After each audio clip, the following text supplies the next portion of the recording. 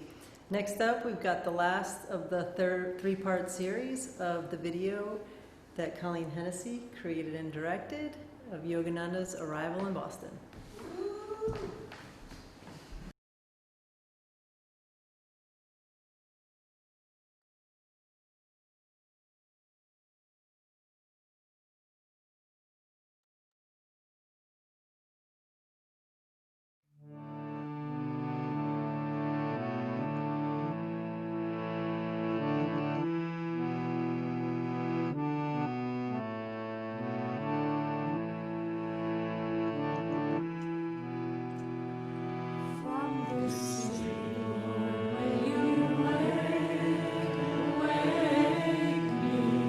Yogananda frequented Copley Square often. At the Copley Plaza Hotel, he gave a lecture on how Oriental methods can help Occidental business.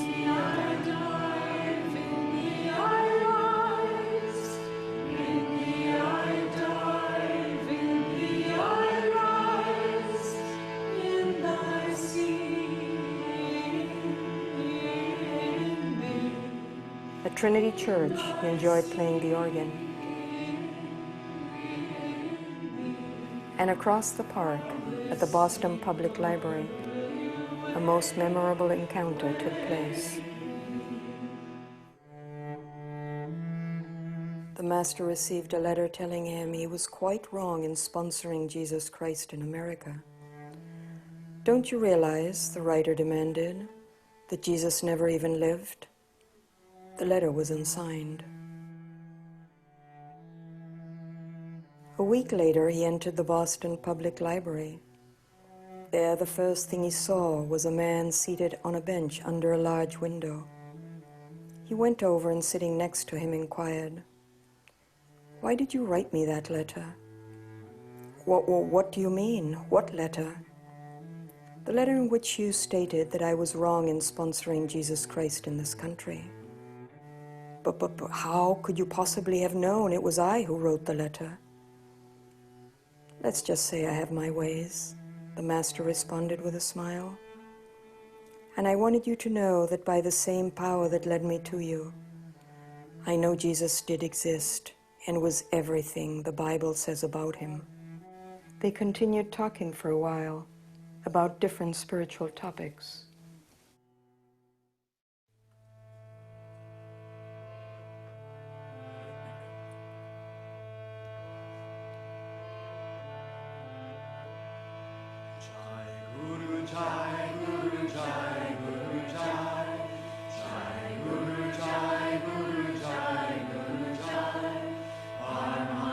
Yogananda Jaya.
After a few years of establishing the teachings in Boston, Yogananda heeded the divine call to expand his mission further across the country, a mission that would eventually become a worldwide evolution of consciousness.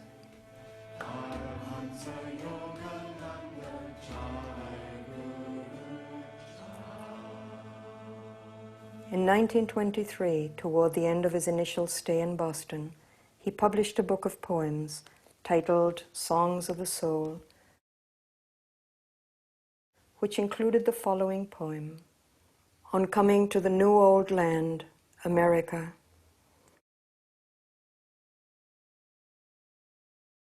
Sleeping memories of friends once more to be did greet me sailing over the sea, sensing my coming, the pilgrim land to adore. The distant sleeping shore lay in the twinkling night, dim through the vanished light. The breeze wafted strong. Strange thoughts my brain did throng, hopes sweet and richly wrought. A raven winged loom did perch on portals of my mind, to search my soul, my strength to awe. And then with joy what crowds I saw, of phantom friends now come to lend their cheer and end my fear.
Very nice. What a great, great video, which will be posted soon to YouTube or somewhere to view for many times over.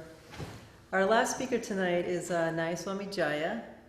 Jaya met Swami Kriyananda in 1968. Him and his wife Sadhana Devi are founding members of Ananda Village, and they also helped found Ananda Rhode Island. And their energy, along with Om Prakash from Shanti, ultimately resulted in the fruition of this church where we're broadcasting today. In 2006, Swami Kriyananda asked them to serve as co-spiritual directors for Ananda India, which is how they still currently serve, although I think they're presently at the village due to the pandemic. Jaya's talk tonight is, it's been 100 years since Yogananda arrived in Boston. A new century awaits. Jaya. Thank you, Colleen. And thank you, Murali, and thank you, Asha, and thank you for the extensive team that has been able to put this program together. It's just such gratifying to my heart to be able to see the prospering of New England, the Ananda Rhode Island, Ananda, Maine, all the devotees up in the Boston area, how we've come together over the years and bigger and better and putting forth such wonderful energy there. Yes, like Colleen says, in 2006, Swami Kriyananda invited Sadhana Devi and I to shift from Rhode Island, where we were serving at that time, and to go to India. And a whole new chapter awaited me when we arrived there. And as I became involved in the work there in India, inevitably, I encountered things I had never encountered before. A whole new culture, different language surrounding me, different devotees. And I was tasked with duties that were really over my head. I didn't quite know how to respond to those. And many times, Swami Kriyananda would repeat something, to not only to me, but he would repeat it to us as a group, those of us who were in the ashram there. And Swamiji would say, he said, remember, this is not your work. You see, when taking this very personally, carrying this work forward, of course, as we all do, he said, this is not your work. This is not my work. This is Babaji's work. And this is Master's work. And that's something that was very important for me to remember. And I think it's something for all of us to remember and carry this forward as we find ourselves, one, yes, being instruments for this, because he certainly did not mean we should be passive or that we shouldn't take up our duties and serve with 100% energy. Of course he meant that. But we have to remember who is in charge. Who is the one that is guiding this work? And behind the scenes, you might say, is Babaji's work. And that which we're encountering, what is he asking of us? He's asking of us, his Master's asking of us, as Swamiji is asking of us, is to do our very best with the decision that's in front of us in each moment of our life. Going back to what Asha said, we have a choice. Light or away from the light. And when I went to India at that time, and actually maybe taking a step back before that, when I went to Rhode Island, I asked Swamiji, I says, what should I do? I'm going into a new situation here. What guidance would you give me? And he said, Jaya, look for opportunities and act on them. Now, I found that to be very good advice because I tend to be an energetic type person. And so I started looking for opportunities, acting on them. And the same thing when I went to India, I looked for opportunities and I acted on them.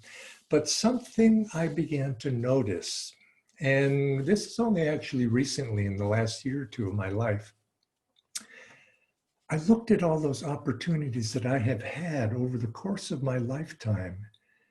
And I noticed that often it was those opportunities that were in front of me that I didn't take, that I actually decided not to take, that were some of the best ones in my life. Because I look back and I see, if I had done that, which my heart had some desire to do, if I had done that, where would I be now? I'd see that I would have gone off the cliff. And again in my lifetime, I looked at the doors that closed. And I was, you might say, because that door closed, I was led in another direction. And I think this is something to keep in mind, that realizing that Babaji, the Masters, Swamiji, we are being guided in our life in two ways. One, doors are opening, and very subtly, doors are closing. And sometimes when those doors close, we feel, oh, why did it have to be that way? It could have been this, it could have been that. But if we look deeper, we see that there was a purpose behind that. And I was thinking of this lately in terms of what we're facing now as a world, as a society, as individuals, you and I. The situation we're facing is certain doors have closed. Isn't it so? Doors, and here we are facing this pandemic, the situations that have come up, and I think, oh, I could be doing that. I wish I could be doing that. I wish I could be doing that. But in some fashion, I don't know the reason why, you could say that Babaji, God, behind the scenes has closed that door. And I think he's closed that door to society as a whole. And perhaps it's for the best. because it gives us an opportunity now to assess, to look, to go in a new direction. If we look back, what has it been now? 100 years since Master came. This last 20th century has not been a time of peace. It's not been a kind century at all in terms of loss of life, warfare, dispute, conflict. It's been a very difficult century. The changes that have come about economically, politically, culturally, they were blossoming at that time when Master arrived in Boston, and they continued to flourish throughout that century. So it was a very difficult century in many ways. And you can think in terms of 100 years passing by, and maybe what we have now is a situation, again, as Asha mentioned, has grabbed everybody's attention and say, no, stop. Let's reassess. Let's go in another direction. And it's forcing that upon us. And I'm not surprised, in a sense, that the seeds in the 20th century when Master came, many were planted and cast. And they were new ways of organizing business, new technology, new systems, new ways of relating, the mail system to allow Master's teachings to go out through the mail. And it's not surprising that also a spiritual revolution would happen at that time as well. And that's what Master brought, is that spiritual revolution. And he was a man who came to scatter seeds. Now, if you're a farmer, what do you do before you plant the seeds? You plow the land, you turn it over. In other words, you change. And so change that has happened preceding Master's coming, of course, but also in this last century, they've plowed the land so that those seeds that Master began to cast, they had soil in which to take root. And they have taken root. And we've seen over the last century that these teachings that Master came representing Babaji and his prediction, we've seen that those seeds have taken root in every country. I've told this story many times before, but I went to Forgarpar Road, and Somnath, the nephew of Hare Krishna Ghosh, the son of Hare Krishna Ghosh, who was the nephew of Master, said that people from every country in the world have come here to this humble home to take the dust from these floors to take back with them. Every country in the world without one. And I thought, my goodness, look at what has happened. These teachings have gone out, and so it's not surprising. And Master continued to cast those seeds in the 32 years that he was in America, with the exception of those 1.5 when he was in India. And think, when I look back on that, I say, think of the courage that took. When I went to India, one of the jobs that Nayaswami Dhyana and I were tasked with, we were asked to begin outreach, reaching out to different cities, and in a very humble way, I would go to different cities and they would say, well, go to Calcutta and find a venue and set it up and we'll go do a program. Well, I'd never been to Calcutta except for visiting Masters, or Hyderabad or Pune, and go there, set up a venue, and we'll do a program. And there I would go, and I'd land in this city, and I would know nobody except maybe one friend. One person had invited us, and so we always went upon the invitation of somebody. And somebody would take me by the hand, and I'd say, I don't know what to do. And I'd say, oh, don't worry, come, let's go. I met friends, in other words, and this is exactly what Master did, because I was thinking, putting myself in his place, what would you do? You've landed in this foreign country, and he didn't even have anybody that he knew. He had been invited, yes, but he knew nobody. But his karma was good, as his guru had told him that he would always have friends. He would attract friends to him. And so those friends were attracted to him. And Master began to spread these teachings in America. Now, America in 1920 was a uniquely fortuitous place for him to begin. And we have to understand that this work, you could say, was put in the ether, fulfilling a prophecy, and landing America had significance. Why there and not, say, London or even in India? America was blossoming at that time. It was in a state of transition. It had come out of the war. It itself was exuberant. There was a climate of change taking place in America culturally, politically, in every way that change was manifesting in those days. America epitomized that. America also was the land of English. Through the practice of English, through his writings in English, it was English that was destined to carry this message out into the world, because for historical reasons, it has become the world language. It could not happen in some other language, but it could happen through English. It was the doorway, language-wise, through which these teachings could go out into the world. And also for one significant other reason. America, you could say, was the home of science, and science itself was on the ascendant. Einstein's theories, Einstein himself actually came to America not too long after that. Science was becoming, you could say, the new secular religion of the age.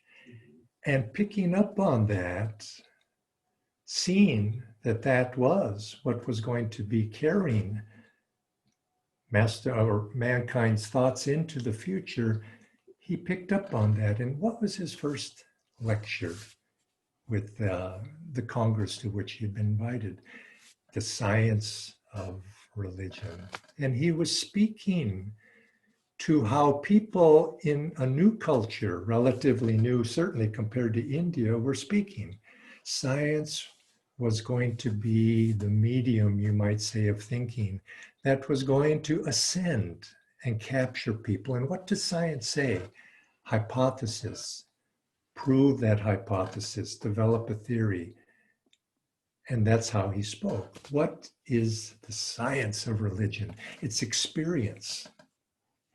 By your own personal experience of these teachings of truth that are being promulgated by all religions, you yourself will be able to answer the questions of what is the meaning of this life? What is your meaning of being here in this world? What is the goal of this creation? You will be able to understand and answer those questions for yourself, and you no longer will be dependent upon ritual, scripture, outward forms, ceremony.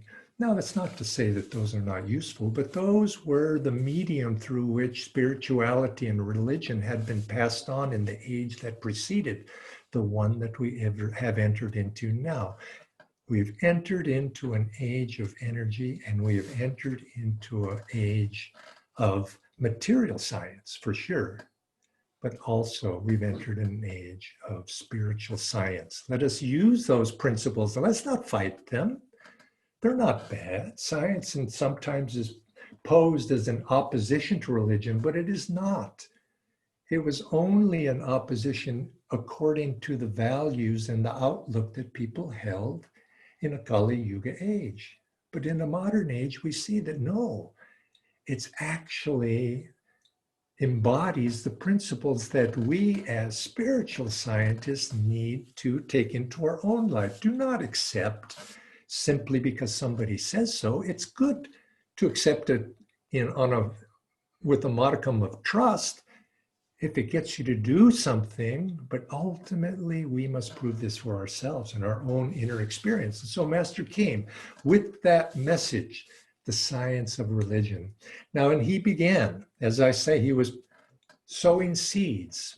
And very soon after, we've seen in the beautiful video, we've seen that he began to travel around the United States to spread these seeds in hearts everywhere, east and west. And Master had spent those first years in Boston, as he said, learning the language and learning what it's like to be an American. What are these Americans all about? Attuning himself to the American consciousness so that he could speak on the wavelength that would reach them.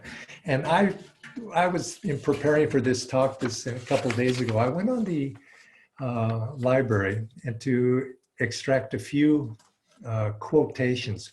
Master loved, he loved India, yes, but Master very much loved America. And there were qualities within America, again, coming back to this theme of why America.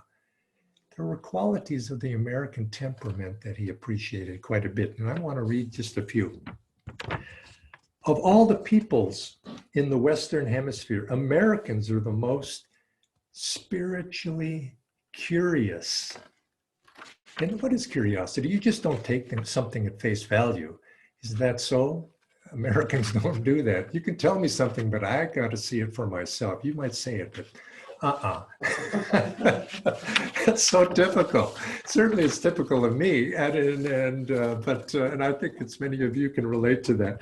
Then he goes on.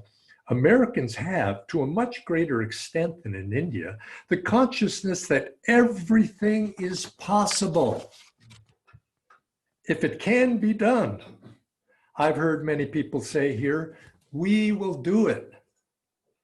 And if it is impossible, we will do it anyway. It may just take a little longer. That can-do attitude.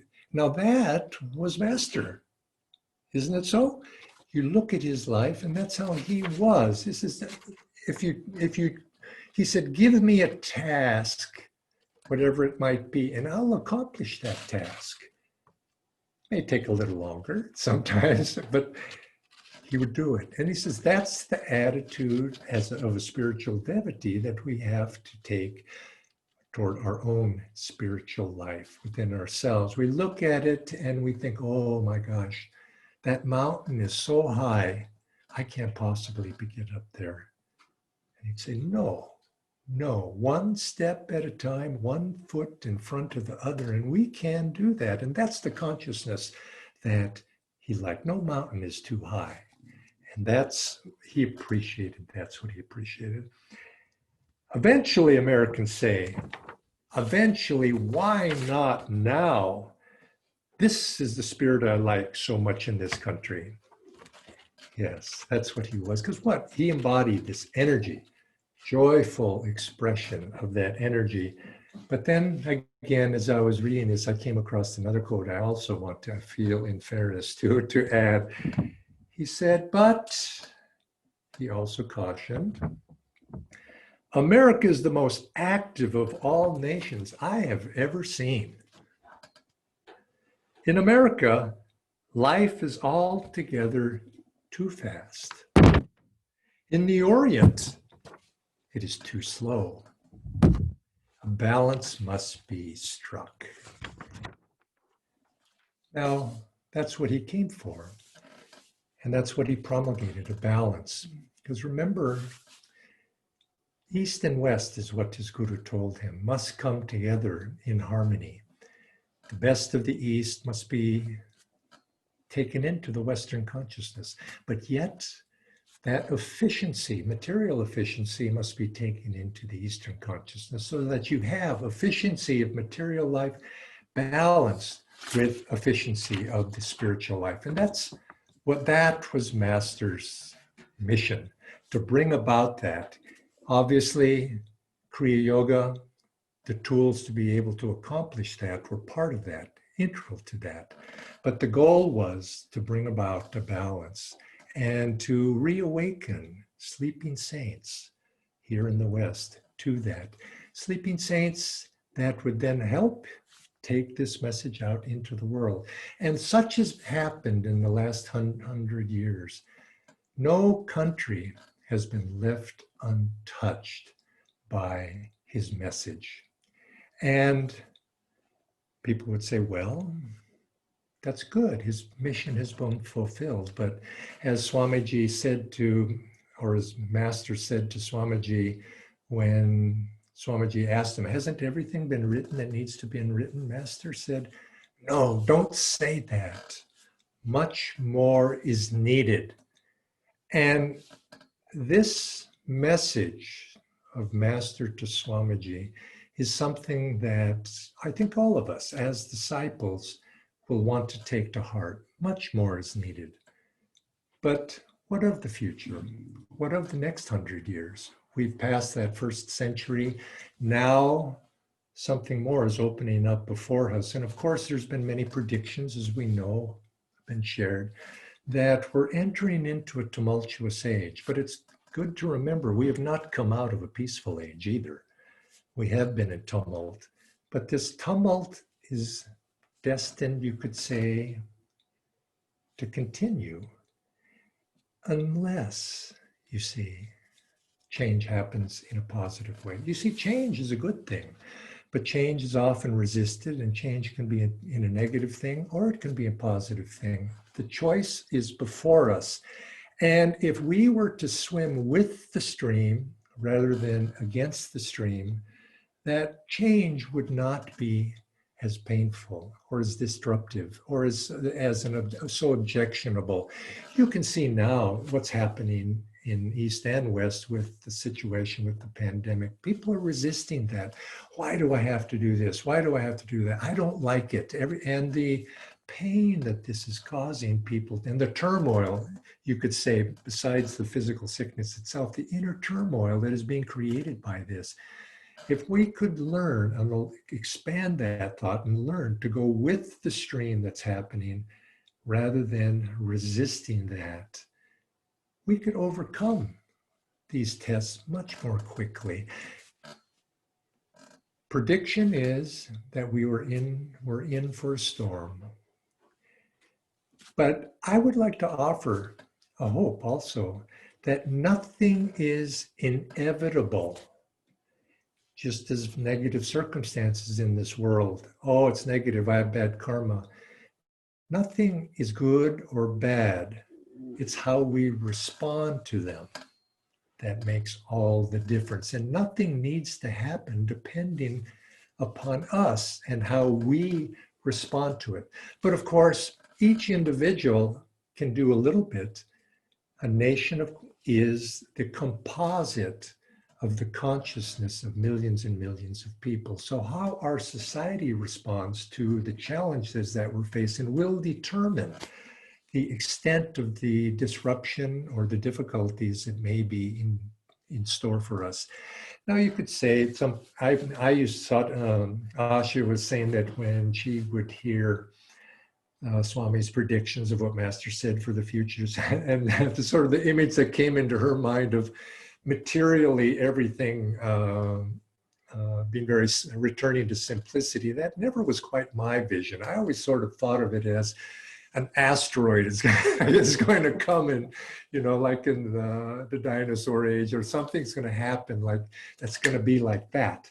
Well, I think what's happened is we've gotten somewhere in between those two. We've got a slow enactment, unfoldment of difficulties that probably are going to go on in this fashion. In one problem, you could say, leads to another problem, leads to another problem, and perhaps maybe it's another century of these sorts of problems, because we have to separate ourselves and have a perspective of this in the long rhythm.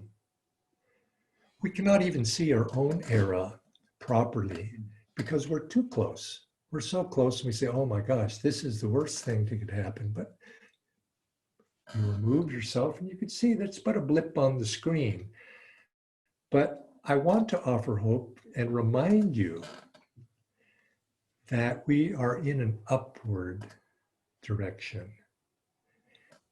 The amount of time it takes to climb in that up direction is in our hands to decide how long that's going to take.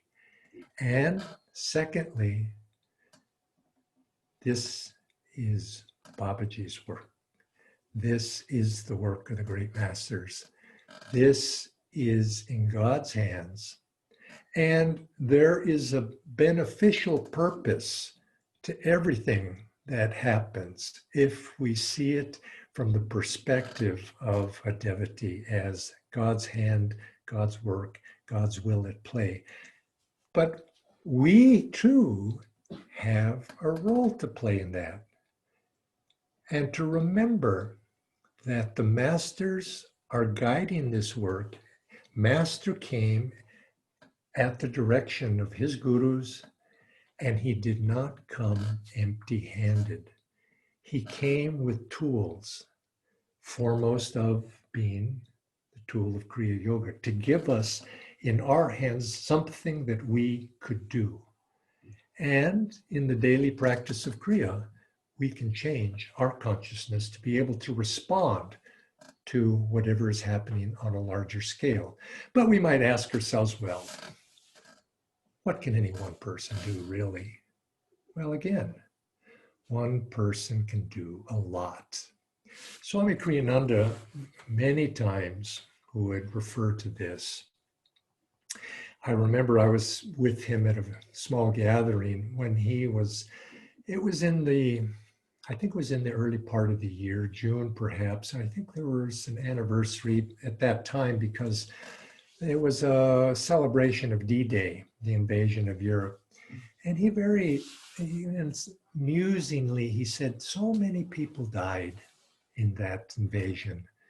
And I remember the videos of the camera panning on the cemeteries there in where they landed on the beaches. He says, so many people died there, thousands died.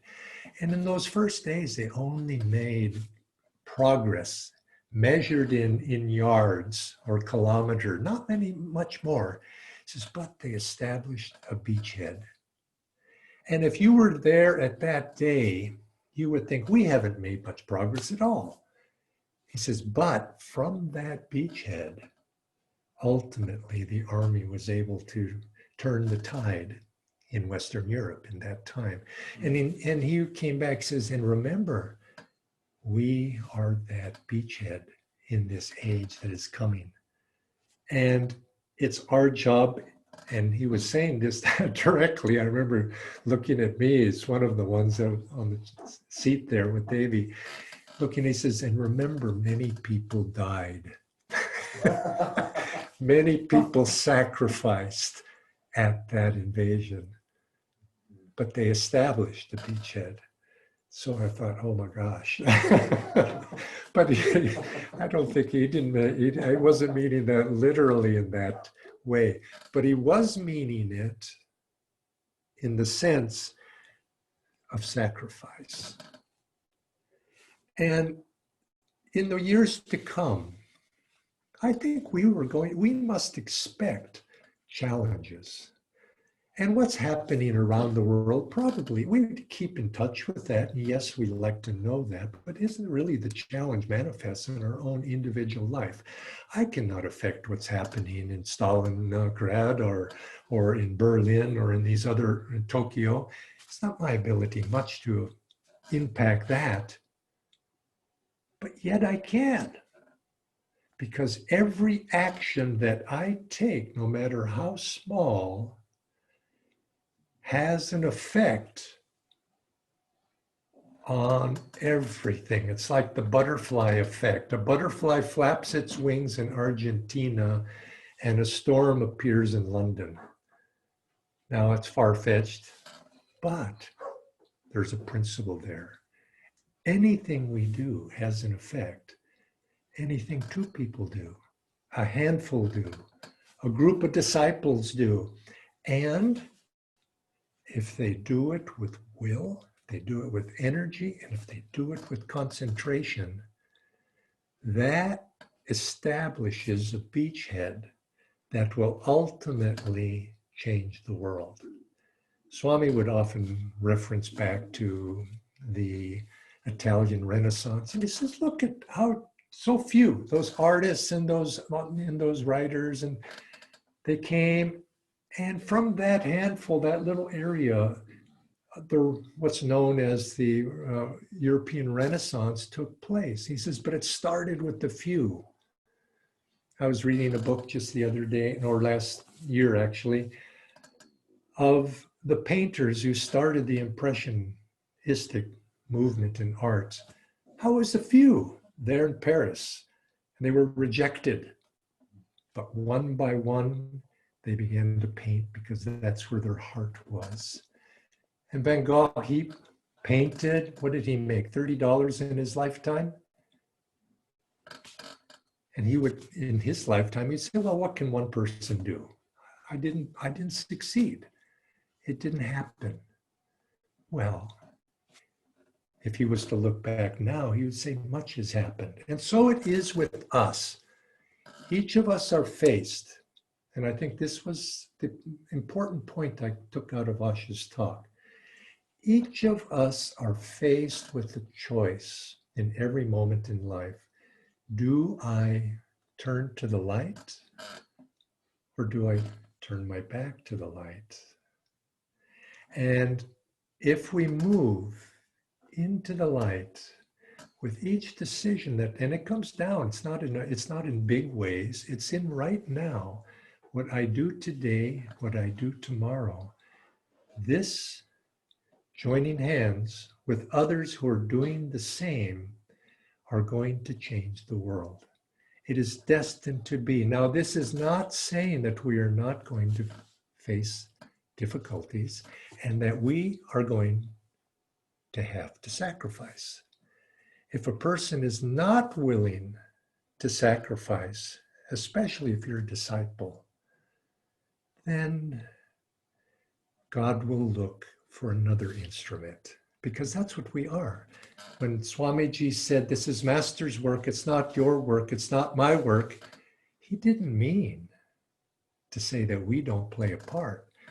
We play the part of the instruments through which this message of self-realization, of Kriya Yoga can come into the world, which is going to change the destiny of society, us and the world at large. Because Master came to America not just to change or influence America, it was a tool, just like Kriya is a tool. It was a tool through which he could reach out to the world. And that phase, I believe, is now accomplished.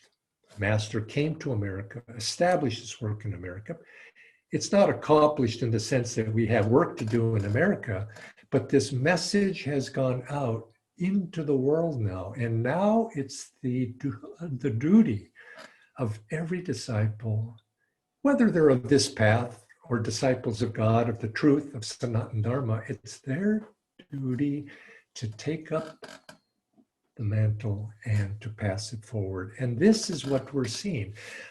Think of when the great masters of the path incarnated, the avatars incarnated in past centuries.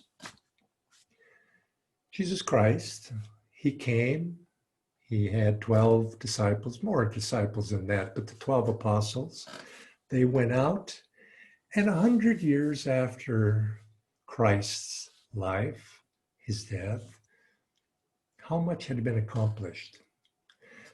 Some groups had been established in the Mediterranean here and there, but it was a very, very small thing. But yet, what was to come?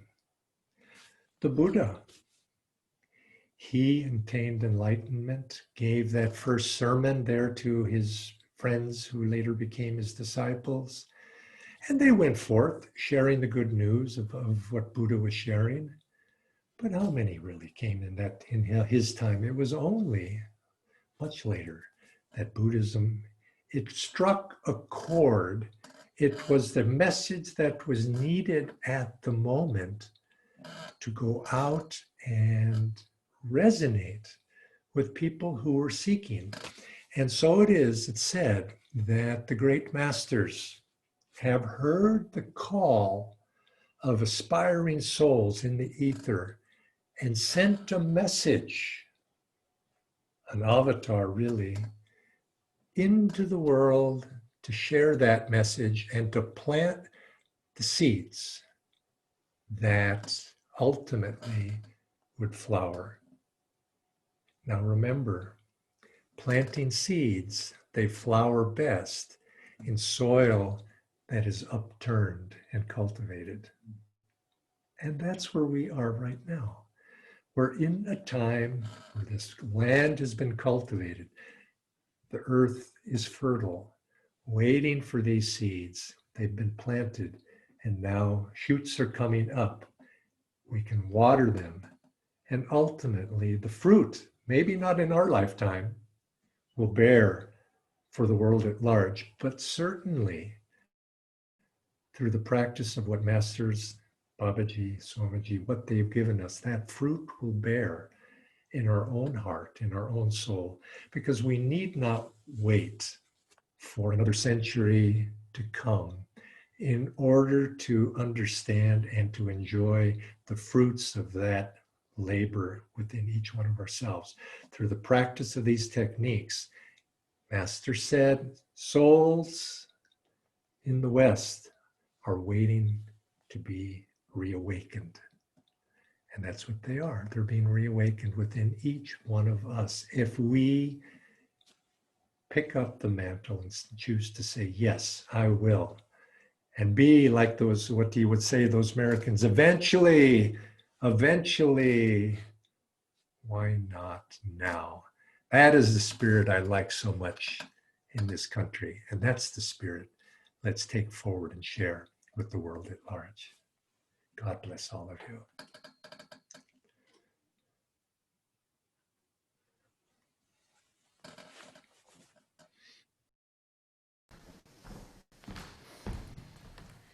Thank you so much, Nayaswami Jaya. Next up, we have our last segment of music with Duty. Duty is a very passionate emissary of both Yogananda and Kriyananda's music. So enjoy.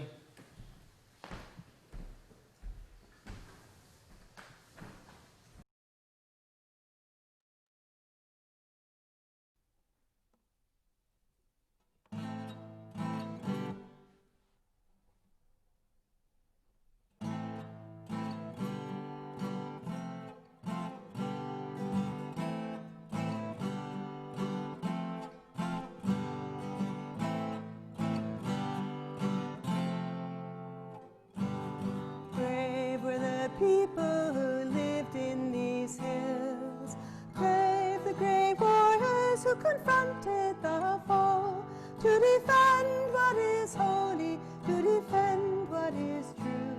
Our Lord on mankind did this duty bestow.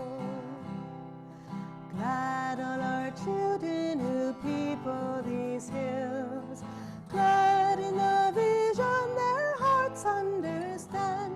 What became of past struggles, now the records are still, but courage still lingers, giving strength to the land. Then hunger for riches, for power and for fame, by favor they think they will grow. The battles they fight, the victories they win, are never the victories they know. Men hunger for riches, for power and for fame, by favor they think they will grow. The battles they fight, the victories they win, are never the victories they know.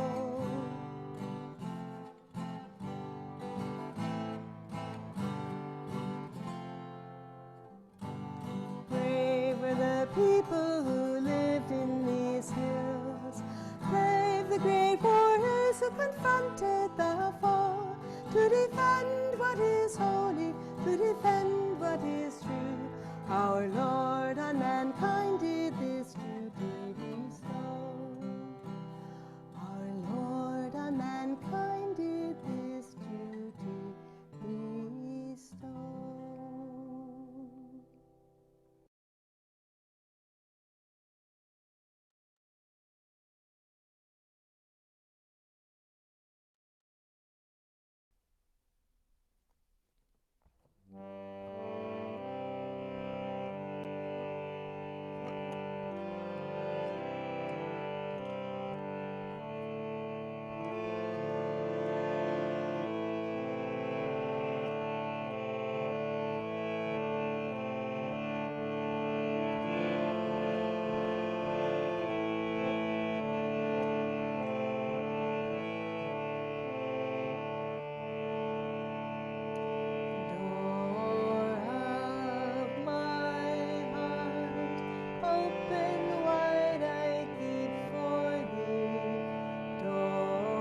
just for once come to me. Will my days fly away without seeing thee, my Lord? Will my days fly away without seeing thee, my Lord? Night and day, I look for thee, night and day, night and day, I look for thee, night and day. Porta del mio cuore, tengo aperto io per te.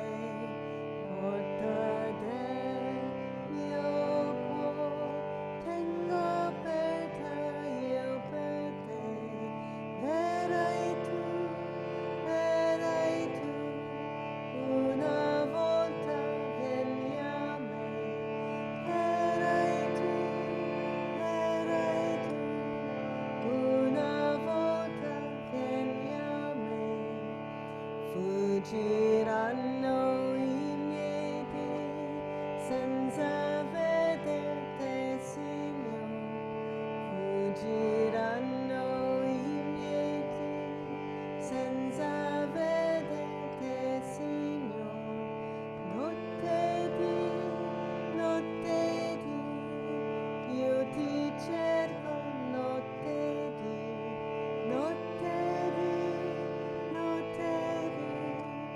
io ti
Thank you, Duty. As we end this evening, we'll end in prayer. Divine Mother, Heavenly Father, friend, beloved God, Jesus Christ, Babaji Krishna, Lahiri Mahashaya, Swami Shri Yukteswar, beloved Guru Paramahansa Yogananda, saints of all religions, friend and guide Swami Kriyananda, for this moment we were born. For this moment we were born. For this moment we were born. For this moment we were born. May we be able to attune our mission, our Dharma. May we be able to attune our mission, our Dharma. To the grander mission of Paramahansa Yogananda. To the grander mission of Paramahansa Yogananda. The mission of self-realization. The mission of self-realization. May we be able to channel thy light and thy love. May we be able to channel thy light and thy love to those around us. To those around us. In whatever corner of the globe we reside. In whatever corner of the globe we reside. We're in this together, friends. We're in this together, friends. May we walk hand in hand. May we walk hand in hand. As we spread light and love. As we spread light and love, peace and harmony, as we share these teachings of self-realization, as we usher in a new age. Thank you for joining us tonight, and we hope to see you soon. Thank you. And that's a wrap.